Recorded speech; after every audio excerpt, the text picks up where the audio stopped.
I'm Claire Wasserman, founder and author of Ladies Get Paid. We are an educational platform, global community, and of course, book that is all about helping women level up professionally and financially. My purpose in life is really to help you make more and live better, to connect to yourself, to stay connected to yourself through the ups and the downs. And I don't want to say right now is a downtime, but if you are joining this, well, first of all, welcome. Thank you. It takes courage to show up. If you want to put your camera on, I encourage you to do that. In later sessions, we will absolutely do breakouts and we'll treat these more like networking. But given that this is the second session of our new job seeker support group series, really the point of it is to begin with a little bit of a life lesson, or I've prepared a bit of a speech. I want to focus on an aspect of job searching because it's such a unique and interesting time in your life where you have way more options than you might have realized than before, right? Because you're no longer in the status quo of going to work every day or having a structure that comes from external, right? There's nobody. And I'm making a conjecture, right? Because there's probably a number of you who currently have jobs and who are looking. But for those who are in a position where you're looking down the barrel of Monday and thinking, I have nothing to do, but also everything to get done, that means you have options. And in options, there's opportunities. So I'm going to start today's session in a sort of exploration of kind of laying the groundwork. When you have endless opportunity, how do you know where to start to make sure that you are applying to jobs that are really right for you? Okay. Not just, are you right for the job? Because that's the mode we often get into when we're in the rat race of applying for work. It's all about us doing the dance for the employer. I want them to dance for us a little bit. So we're going to start there. Then I'm going to go into questions that were submitted, fabulous questions. That being said, if you're here live, take advantage of it and jump in the chat, continue to ask questions as you have them. If you see a question asked that you feel like you have a pretty good answer for, or at least a life experience that would resonate, I would love for you to share that. I'm just one person. And then we're going to open it up. And at that point, I'll stop recording. And I would love for people to share who feel comfortable, what is currently, how they're staying motivated, lessons that they've learned in this process, or maybe in times before when they've been looking for jobs. I don't want to be all silver lining about this. Like, I want to acknowledge the reality of it, which is that this can be a very, very hard, scary, anxious, overwhelming, all the adjectives time. Okay. That being said, I can't help but be extremely excited about what's next for you all. Because if I'm watching your lives like it's a movie, this is exciting. Like, what's the next scene that's going to happen? Like, we would be waiting. We would be, really invested in the main character as they're going through the roller coaster that is life, right? And jobs. So from an outside perspective, like, I think I can feel the opportunity, but when you're in it, you're so close to it, you can feel like you're drowning. I hope to be that lifeboat for you, or oxygen or something, to just at least give you a next step. That's all, not just inspiration, but action. So hopefully out of today, you're able to just put one new thing into practice, could be a mindset or whatever, that just like gives you some more breathing room, and to not feel like this is not the worst time in your life. Okay. Now, somebody asked if I could mute all participants, but I actually think that everybody is muted. So let me just make sure real quick. How do I do this? It's like I've done Zoom a million times, but somehow. Let me just pause recording. All right, resuming the recording. Okay, so I'm going to just do my little talk now, and then we will jump into answering all of your great job seeker questions, and then we can, connect with each other, because I want to know who you are too. So I would say, if I'm going to get excited about this time in our lives as job seekers, the foundation for all of this is making sure that you are really comfortable with the choices, your next job choice, that you know exactly the place that next job will have in your life. Here's what I mean. First, I want you to think about, what kind of role do you want work to play in your life? It used to be, or at least I'll speak for myself and a lot of people in my world, is job came first, life came second, or they were synonymous, right? Your whole life is your job, especially if you do work that you're very passionate about, right? I think the pandemic changed that for a lot of people, where we said, no, hold on. I actually want to reverse this. I want to lead with what is the lifestyle that I want to have, and then find work or a job that facilitates that lifestyle. Wow. I love that paradigm shift. How many of you all, if you want to jump in the chat, or if you're watching this on YouTube, put it in the comments. How many of you all have had a similar awakening where you are now rethinking the role that work plays in your life? Okay. 100%. Yeah. And I want to hear about in what ways, right? Have you thought, and when I say work, I also mean making money, right? So do you feel now like, does your work have to be something that you are super passionate about? Or is a paycheck a paycheck? Have you thought about your life value, in terms of time, right? Maybe you get paid less at your job, but you have more time for yourself, because time is money, right? In a way, right? Or things like, does your job need to fulfill you? Kind of like a relationship too, right? Does this thing need to be your everything?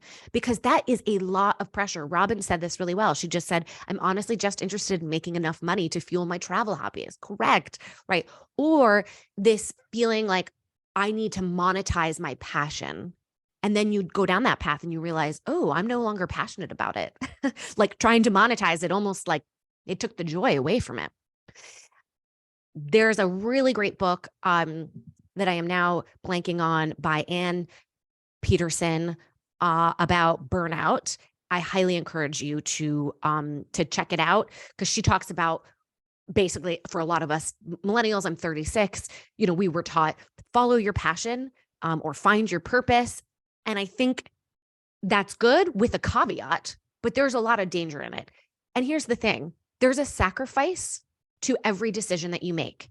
You could love your job, work your ass off, and guess what? Now you spend less time with your family. And that's okay if you've acknowledged that trade-off. That's why I really want to start here with you all as you are making the choice for your next job.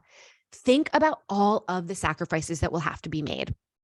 That doesn't mean that we can't come up with a plan where you're setting boundaries, et cetera, right? So I don't want to be like doomsday about this, but I think so often we just imagine like, here's the ideal, but what's the downside of this decision? So I really want us, so look, I see Janet right here. I want to do something. I'm passionate. So I'm trying to turn my side hustle into a real business, but I need a regular paycheck in the meantime, as well as health benefits and that paycheck. Yes. Yeah. So, and that's I'm going to do a whole other talk in another session about side hustles and monetization and things like that. But I want us to think about what is most important in terms of our lifestyle, first and foremost. Even just the exercise of imagining an ideal day. What time would you wake up? Where would you be living? This is an exercise a lot of coaches do, right? You just walk through the whole day of how it would look. And as you imagine this stuff, just note if there's any judgment coming in, right? Because one woman I talked to, she said, oh, I'm imagining myself on a farm, but like, I could never do that. I'm not going to leave New York. And I was like, whoa. The voice that just jumps in to judge you, we need to get that to the side, because that's going to mess up your decision-making. Or sorry, that's going to mess up your compass, because that voice, we'll get into more of that later, but I want us to really just allow ourselves to think as spaciously as possible about where and how do we thrive? Like, what kind of day does that look like? Okay. Then I want to think about just growth in general. What does aliveness feel like? We can start getting tactical about skills and strengths, right? So we can look for work that aligns with that. But before we even get there, like, what are you just freaking interested in? Okay. I would really pay attention to the rabbit holes you go down. Okay. When there's, an article in the paper, or you're late at night on your phone and you're just like, can't stop Googling this thing. I want you to think about problems that you want to solve. Like, what, if something really bothers you, that's energy, right? Like, that lights you up. I started Ladies Get Paid because I was angry about the wage gap. Okay. So that's something to pay attention to.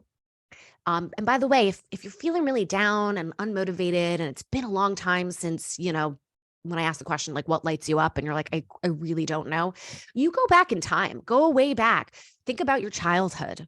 There's research that says that, our personality, who we are in a sense, is kind of set by the age of 7.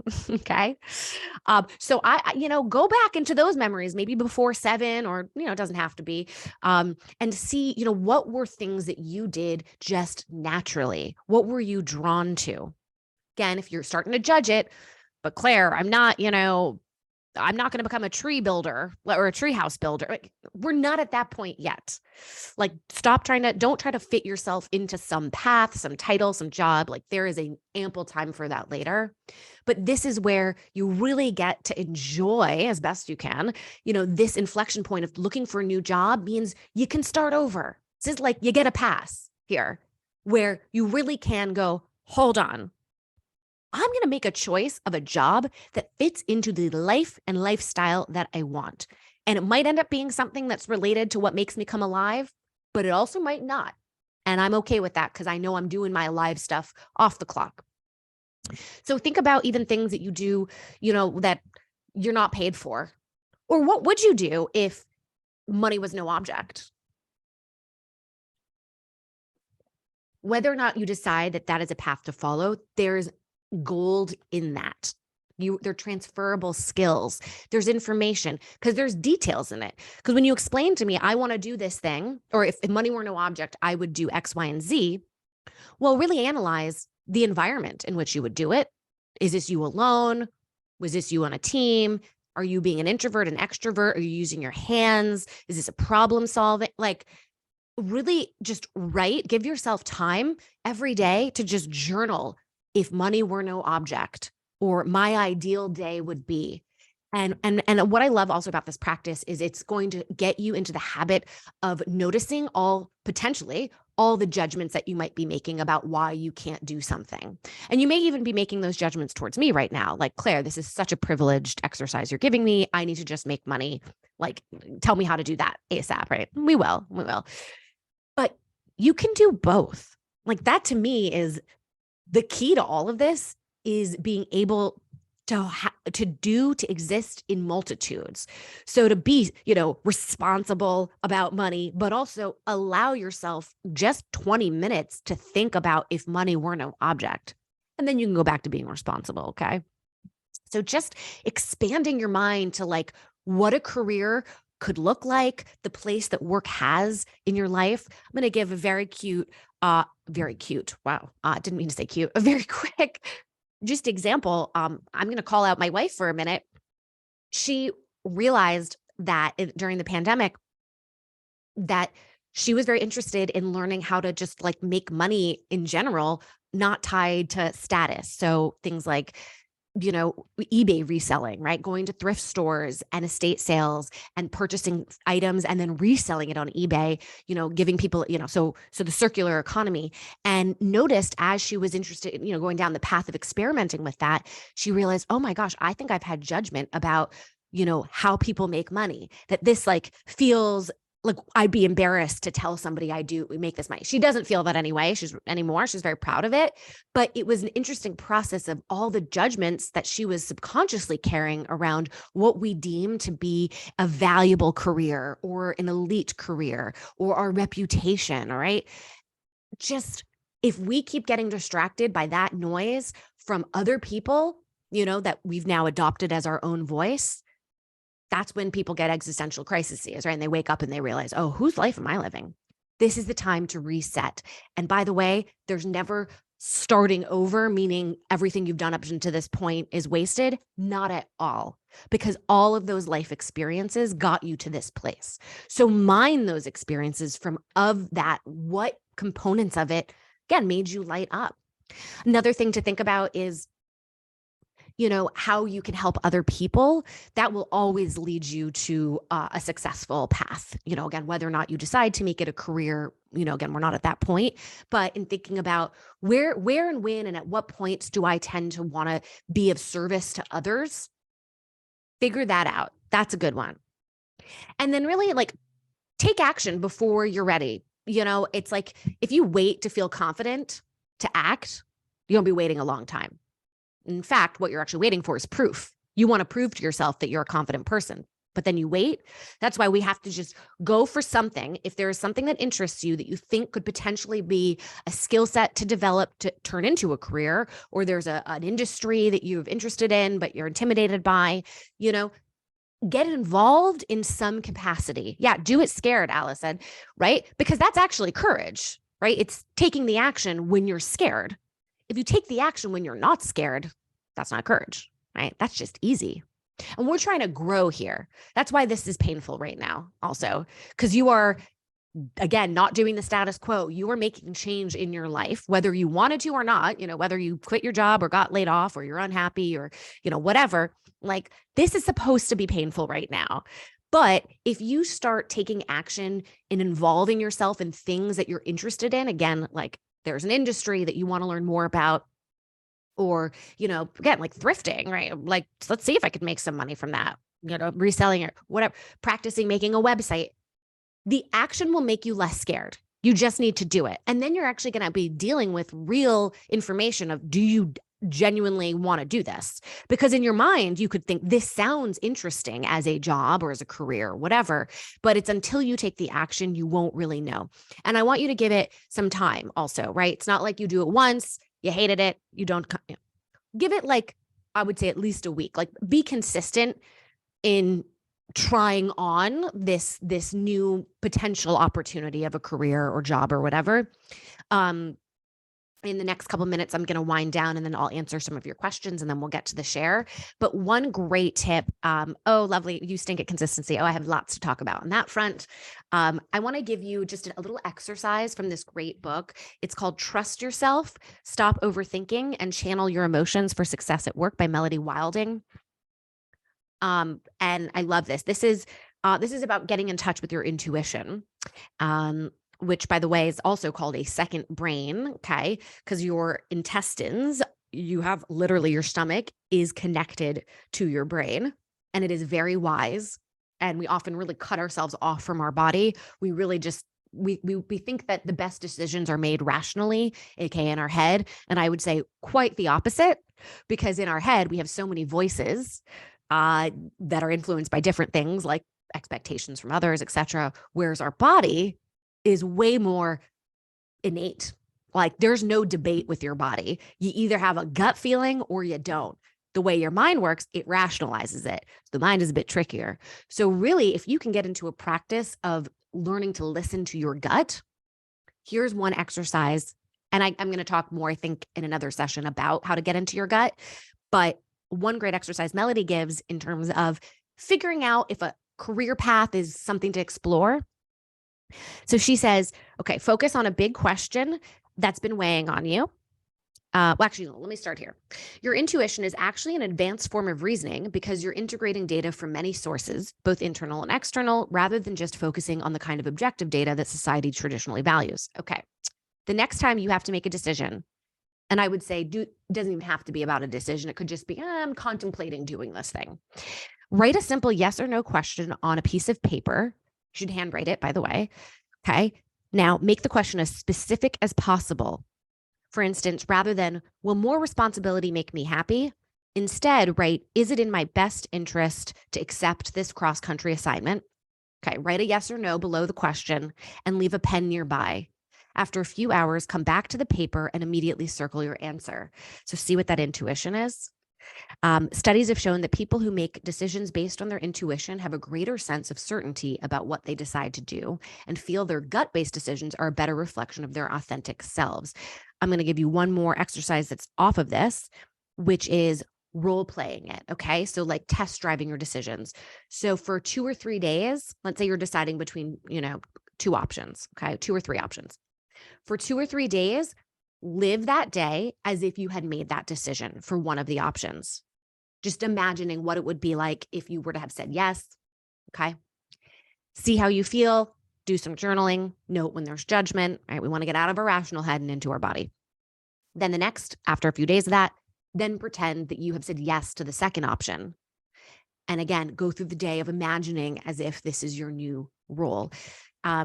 Yeah. So this is called, and I'll put this in an email. So Trust Yourself, Stop Overthinking and Channel Your Emotions for Success at Work by Melody Wilding. I think this is great, especially if you are, as she calls it, a sensitive striver. I also recommend my book, Ladies Get Paid. Also has lots and lots of really good exercises in it. But this is what I love is in this time of inflection, right? Where we are now going to be embarking on a new job, potential career path, potential pivot. Don't feel like you make a decision and then now we're done. It's like, no, use this time to like explore how you intuitively respond to pursuing this path in some capacity. Go take a class, go attend a talk, but just make sure you are action as best as possible. Action and then reflection as opposed to staying in your head. Okay. Good. I'm at time now for my little speech. So hopefully that was helpful. I want to, before I go into answering questions that have been submitted, in between these sessions, because I'm doing them every Monday, we have a great free platform called Circle. I see that Allie's asked about it. You'll get an email with an invite to it, and stay connected, upload your resumes, get feedback from people. People are posting jobs, it's, we have, I think, well, there's at least 10,000 people in there. So good folks. That's great. And then also, we have an annual membership. Okay. It's called the Pro membership. You get access to all of our video library, which is 100+ hours, all free events, usually half price boot camps. I'll put it in the chat. And then I have I'm going to just put a code in there for you because it's going to be 50% off if you have come to this session, which you have and you're here. So use that. And then also, I'm also doing coaching for clients, and only because you guys are here, I'm going to put this link here.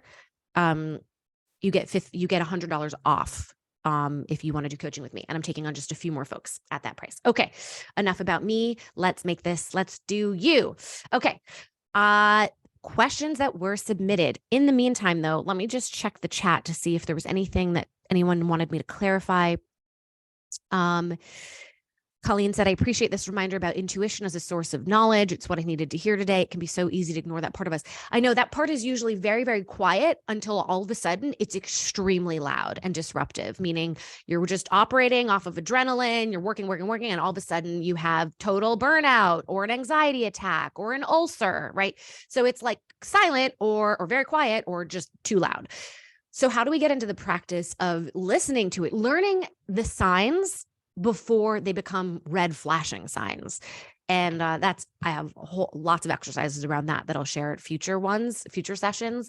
But I would say the first way to connect with it is through breath. Yeah.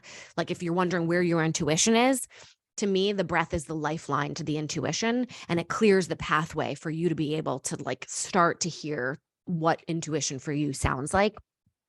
And also, and I like an exercise of breathing where I'm kind of like blowing away all the cobwebs, right? All the noise and bullshit and stress and, and just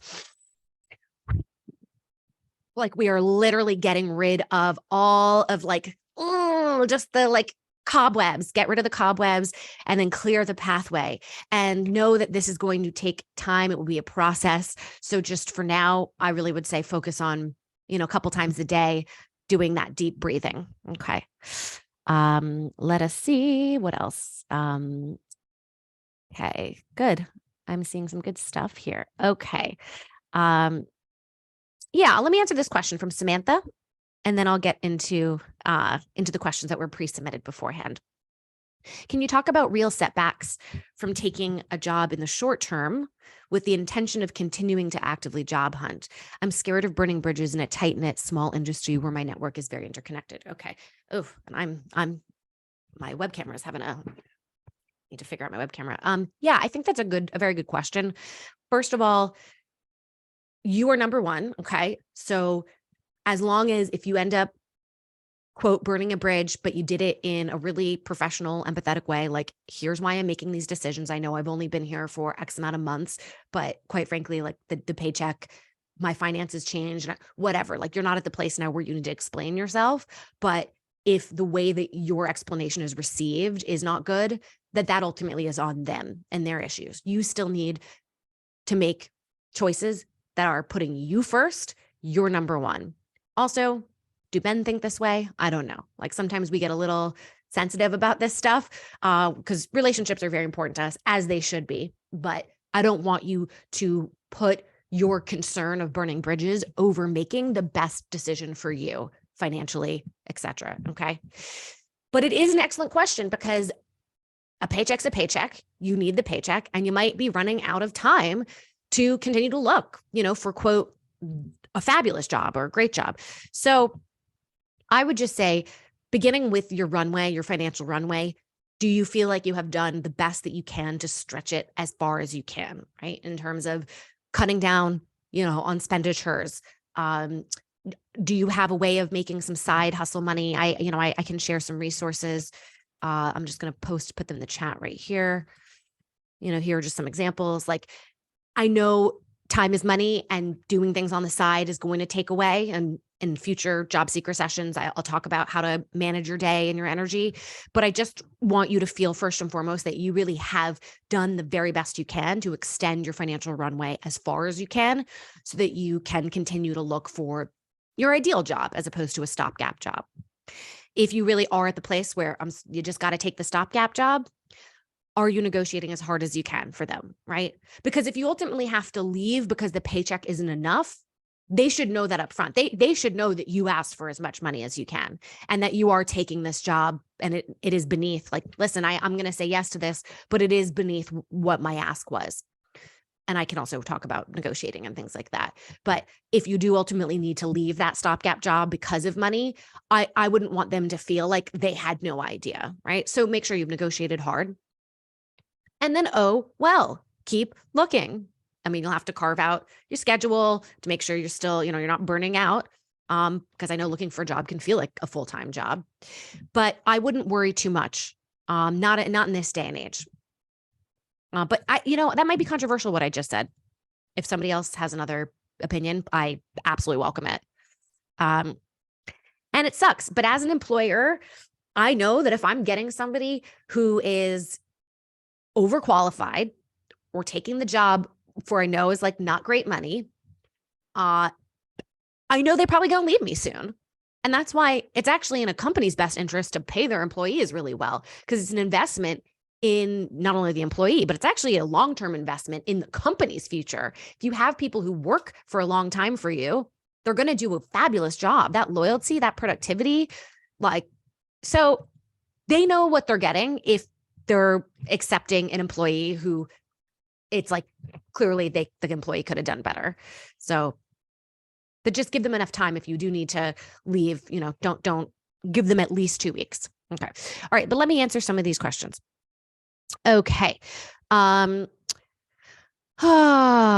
right. So, rewarding myself for completing to-do list items. Would love some ideas around this idea you mentioned in the first Job Seeker Motivation Monday support meeting.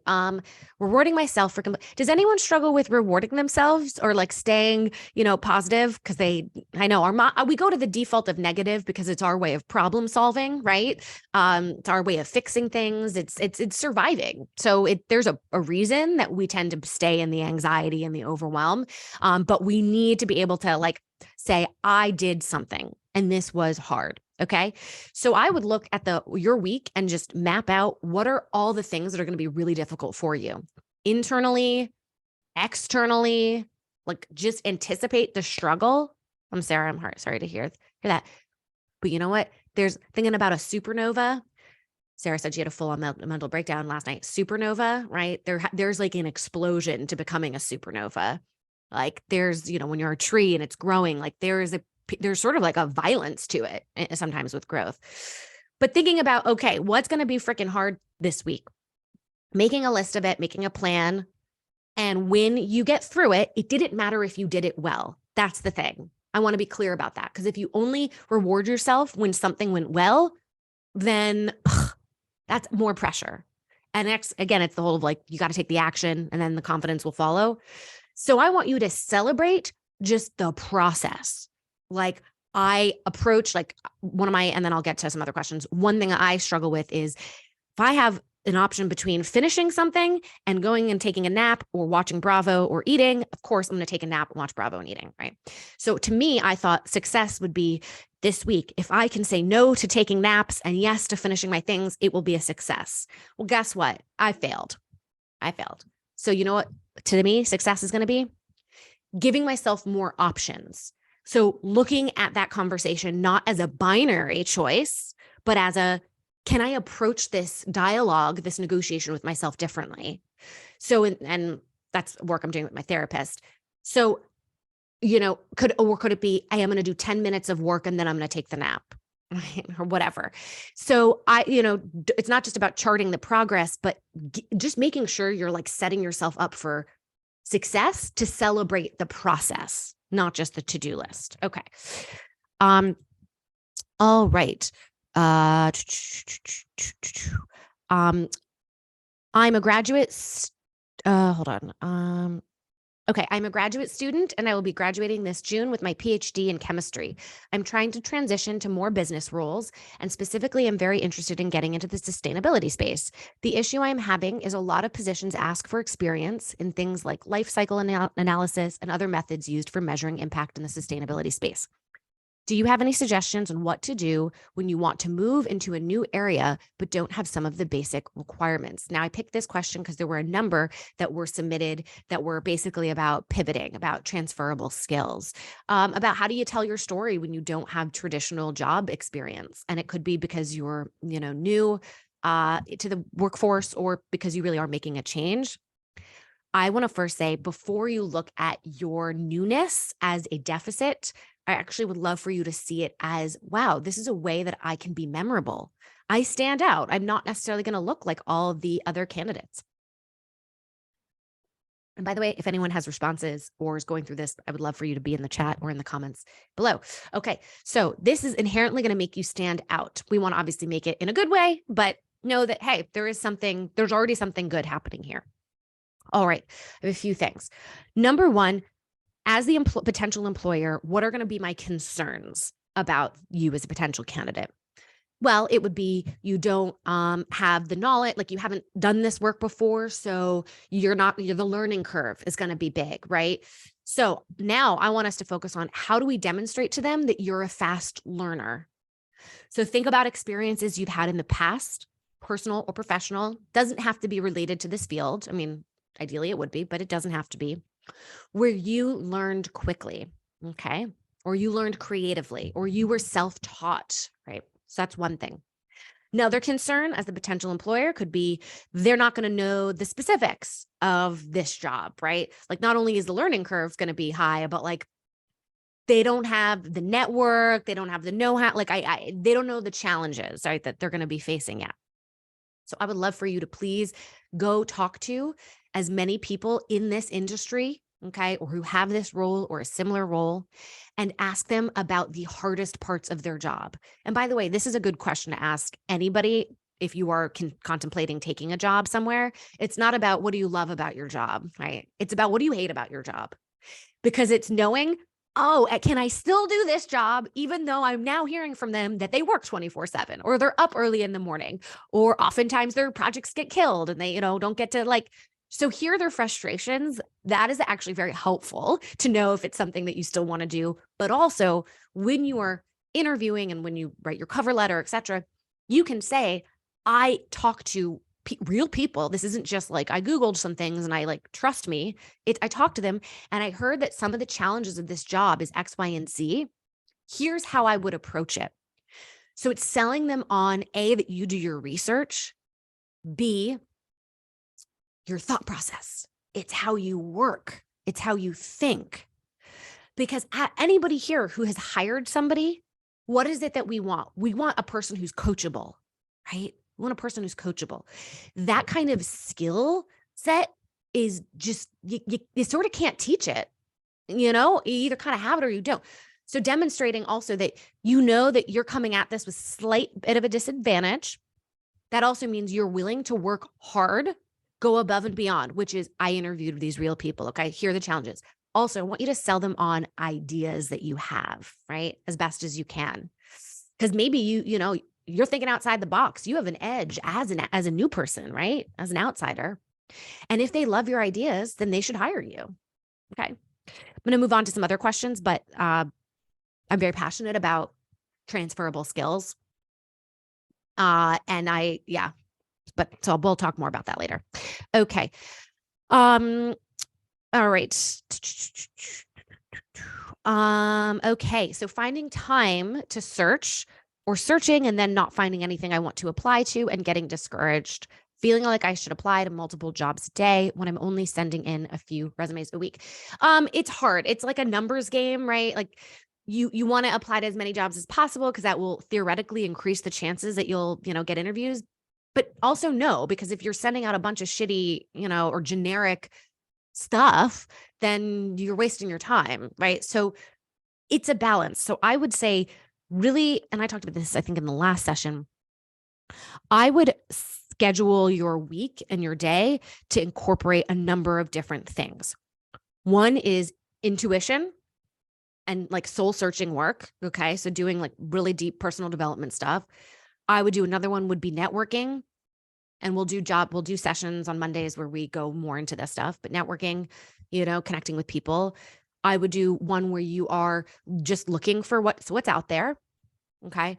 And research and staying up on industry trends too, right? So when you have these interviews, it's not just, hey, I'm talking about this company, but I understand this company's place in the industry, right?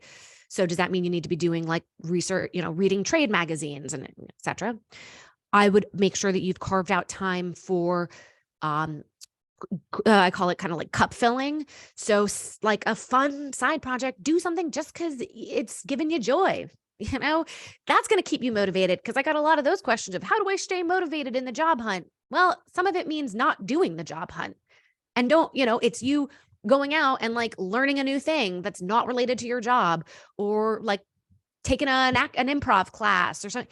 And if you're thinking that's taking time away from the job search, no, because what's a terrible job search? That's a waste of time versus an enthusiastic job search, right? So fill your cup, connect with people, right? Make sure you're moving your body. All that counts towards this next job that you're going to get. Okay.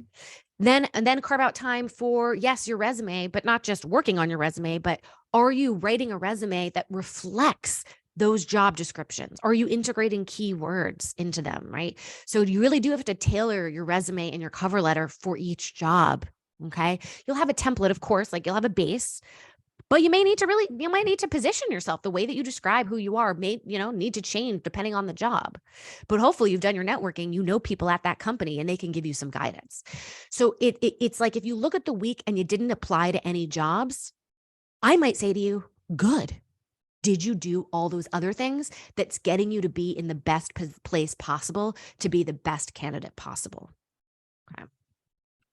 And I'll have, again, other sessions on like time management and things like that, but don't feel like it has to just be a numbers game. And then I'm feeling overwhelmed by the application process. Writing resumes, cover letters, and filling out applications has me frozen. Okay.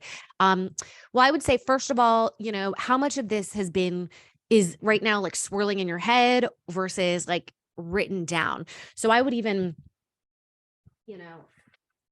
like get a whiteboard, one of these things and like, or do a spreadsheet and it's like, have all the things that you need to do, just brain dump it out and subtask it, right? So it's not just like, apply to the job, but there's like, tons of tasks underneath that. And instead of getting overwhelmed, start looking at it like, ooh, I just gave myself a roadmap where I don't have to do all of it all at once. In fact, I really shouldn't. So yeah, I might've just been, wrote down 100 steps, but for today, we're only taking one step.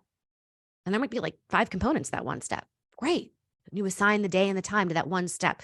So first, just do the brain dump of all the things that are required to get to the, in the process, but then don't look at it. Just only focus on one step for like 10 minutes or 25 minutes. Or again, we'll talk more about chunking up our time. But speaking of time, we are at 15 minutes till, And I'm going to answer just one more question here that was submitted, and then I'm going to stop the record and we can get into the unmute and people can share what they're going through and, how they're staying motivated. The last question here that I'm going to answer is, the biggest obstacle I face today is a lack of responses to job applications that I've submitted. I know sometimes it's a numbers game, but it's still very discouraging. Ugh, I know. So discouraging and so annoying. Here's what I see good. I'm glad the person who asked it is here. I can see her. Okay. First of all, are you getting feedback at all? Has anybody looked at what you've submitted at all? Whether it's a friend, a coach, like put it up in Circle, or when we'll, everyone here should come to Circle afterwards. I'll send you the link and sign in and, just make sure you're getting perspective on it. And that, because we're too close to ourselves. I mean, I need, my book was only good because it got edited, right? So make sure you're getting feedback on it. I also then would really, if you really are not getting any responses, that's when I would question, are you applying to the right jobs? Like maybe the job knows something that you don't know, which is they're looking at your application going, she should be doing something else, right? So this might be a time to go, wow, let me think really outside the box here, right? To go back to like the first part of the conversation we had today. So really getting feedback, or also expanding your mind to something totally different. And then the other thing I would say is there, have you really quantified the impact that you had on the business bottom line? Because anyone can say they did anything, right? People usually just describe their job function. That's not helpful that's not helpful. That says nothing about you. What I want to know is what happened when you did it, the time you saved, the money you saved, the mentorship, the contribution to the company culture, what shifted, a process that you created, outside the box, you did the job of multiple people. Like there could be a story that's missing from this. So, but that's also where, getting outside perspective would be helpful. And if you want to work with me, I'm happy to coach you. There's that. And then the other part is bringing your humanness into this, bringing your humanity into it. Like you're being hired not as a robot or AI, like you are a person on a team. We want to understand how you're going to fit into that dynamic. So I want to hear who you are. And that could be perseverance through some crazy stuff. Like this is a little bit more of the personal story if you feel comfortable. And I'm actually going to be coaching somebody later today. It'll be in our podcast episode about she's gone through some terrible times in the pandemic and how do you tell a story of resilience, right? But also making it professional. So I would say, can we give you an edge through who you are, not just what you do for a living? And now I'm going to stop the record because I want to give people the ability to feel comfortable to share. But thank you if you are watching this after the fact, and hopefully we see you on Mondays, 9 a.m. Pacific time, ladiesgetpaid.com/join, sign up.